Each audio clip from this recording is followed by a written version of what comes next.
Good morning, and I hope you're well. Let me explain a problem that I've got in this shed. Here's my light switch. Turn the light on, and nothing happens. What I have to do is wiggle my hand in front of the sensor and get it to come on. Come on. Do you see how much of a pain this is? There you go. So I want it so that I can just flick the switch and the light comes on. That light is actually for a kitchen cabinet, and that's why it's well, it's just got that silly sensor on it. I don't know why you'd want it, but I'm going to deactivate it now. So this is the light off the ceiling now, and this is the sensor part.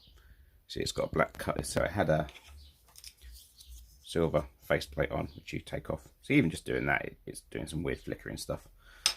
So just undo them screws and see what's underneath there. I'm assuming there's going to be some infrared sensor or something. I've currently still got it wired up to the ceiling because I left it very long so I could do this in the future. So that's the screws removed, and if I take this off,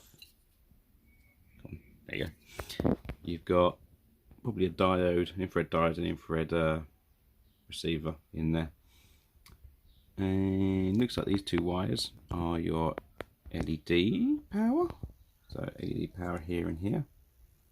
So measure across them and see what they are. And oh look, it's a good bit of build quality for you there, isn't it?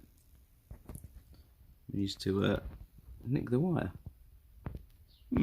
So I've done a bit of probing around, and you've got two strings of LEDs, one string and two strings, and these have the full battery voltage across them of 27 volts, or 26 today. And then we've got this FET here that actually switches them both on and off together. So if we just remove this FET and place it with a short, we should get this on all the time, which is what I want. I believe that is it. I don't think there's any others.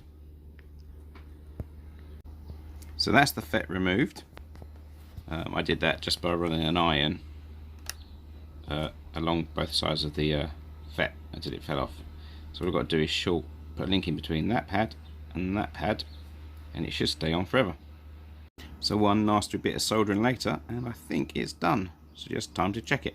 So if you look there, when I flick the switch, it comes on and off. Exactly as a light should do. Just got to fit it back on the roof now.